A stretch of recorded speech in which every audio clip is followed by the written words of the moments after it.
5 out of 5. Holy shit. So, Homer Simpson's Mario Odyssey by Christopher Nolan is finally out, and oh my god, this is the best film of the entire year. Now, I wanted to see this movie as soon as possible, but all that was available was regular tickets. I really wanted to see this movie in IMAX, but all of the opening day IMAX tickets were looking a bit... Oh my goodness! I believe everyone involved in this story should die. So, I saw it on a basic bitch screen to avoid the insanely overpriced scalper tickets, and just got the regular overpriced tickets. Seriously, why are movies so expensive now? I just saw the new Minions movie, and one ticket cost me $22. $22 for the Minions. It wasn't even good. It had some surprisingly cute tributes to cinema, but an hour and a half straight of Minionese really drained me. I appreciated the film's love for the history of cinema, but at the end of the day, it's still just a generic kids movie. Minions and Monsters gets a 5. What was I talking about?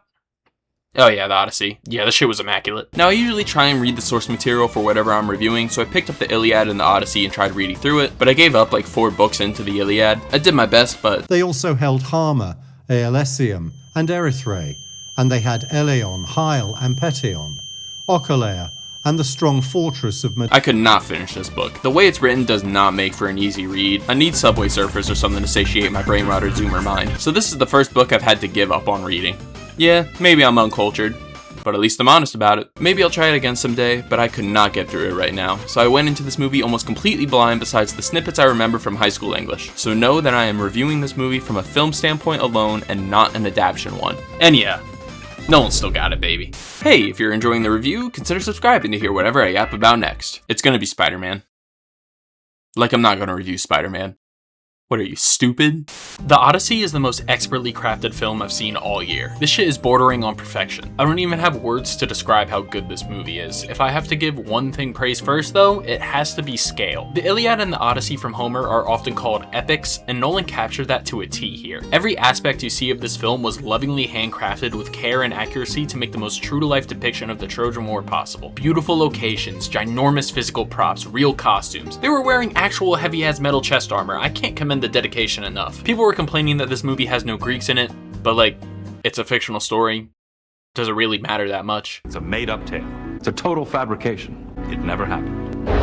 I was in awe at the sheer scale they went into to make this world feel as real as possible. The movie uses its nearly 3-hour runtime to perfection. Odysseus' journey home feels so much more earned because it takes so long for the audience to see it happen that it makes it feel all the more worth it. Every situation he finds himself in is tense and exciting. From the Cyclops fight, to the Trojan horse, to the sirens, it's all so engaging to see these elements of the story brought to life, with a level of danger and spectacle to them that kept me so engaged. One of my favorite sequences has to be the Cyclops scene directly into the Trojan horse in Battle of Troy. This is one of the best looking and engaging portions of the entire movie. I love the pure horror of the ginormous Cyclops. Its sound design and the way you never get a good look at it once it's in action lets your imagination run wild and depict the monstrous nature of it. Then there's the tight claustrophobic interior of the horse that is just so uncomfortable. The piercing quiet of the characters inside was palpable. You could really feel their fear. And then once they escape from the horse, followed by the battle, is amazing. The inconsistent lighting hiding soldiers when they aren't lit by the flames, the coordinated silent attacks, followed by the big bombastic violent fight that really puts into perspective the message about the cost of violence the movie is trying to showcase. It just works so well. This really is Matt Damon's movie. Odysseus is the character we follow for like 90% of the film, so you really grow to see his struggles and changing morals and desires as he fights to get back home. I'll be honest, I've never been the biggest Matt Damon fan. He's a great actor, but to me,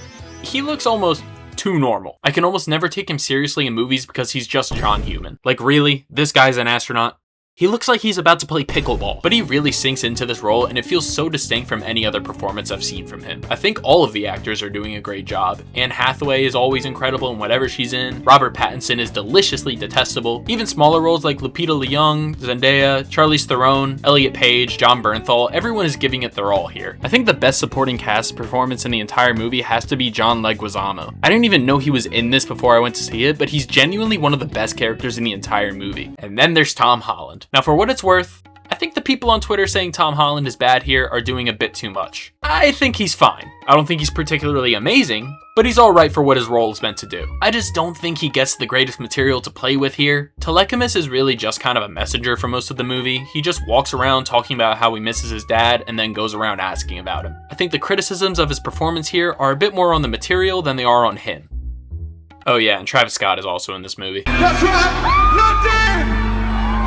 This movie thrives on its biggest set pieces. Since the original story is broken up into books, the first 2 hours of this movie serve to show us little mini adventures Odysseus goes on to get back home. You see all these massive adventures that he has to claw and fight his way out of just to make it through, and every one of them feels so alive and climactic. From the Cyclops to raising the dead to the witches, all the different elements all work in tandem to create a world that feels similar to our own, yet fantastical. Everything is stretched so far out so the journey home feels earned and actually worth the wait. This is a long-ass movie, but I think it utilizes its runtime perfectly and it contributes so much to the journey we go on. I do think the movie does struggle a bit with character. This is Nolan's signature non-linear storytelling. We see what Telecahmus and Penelope are up to in the future, while Odysseus recounts his adventures to Calypso, before the two distinct separate plotlines converge for the third act. I think Calypso's role in the story is a bit underrepresented. They give brief mentions to her romantic aspirations, but we really don't spend enough time with her to get a good idea of how it affects her and Odysseus' relationship. I thought this was a pretty significant plot point, but then they don't really go any further with it, and it was one of the moments of this movie I was a little unsatisfied by. Thankfully, this is more than made up for by the third act. The film does a great job of interweaving two distinct storylines taking place at different points in time in a way that feels very natural and satisfying to both, followed by one of the most exciting final 30 minutes I've ever seen in a movie. I don't want to spoil it.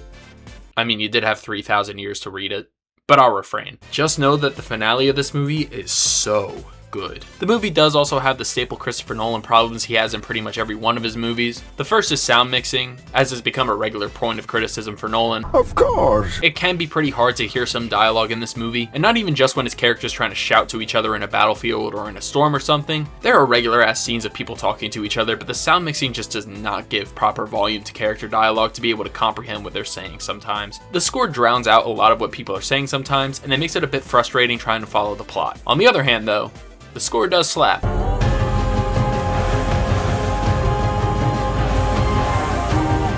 So maybe it's for the best. And then the other staple Nolan problem is editing and continuity. This has become a regular problem in Nolan's movies for basically as long as he's been a filmmaker. What the fuck? Thankfully, it's not as prevalent here as in some of his past movies, but I did notice it on a few occasions. There's one particular moment where Odysseus is on a boat in a storm. Heavy rain crashes all around him. Lightning flashes as he's being tossed and turned all over the place. It looks like this could truly be the end of our hero just from the might of Zeus. And then it cuts to a wide shot and it's just like a light drizzle over the boat that they don't even need an umbrella for. I also noticed a few jarring cuts during certain action sequences like the Battle of Troy and the Cyclops scene, but it was overall a much smaller criticism than in past Nolan movies. Sweetheart!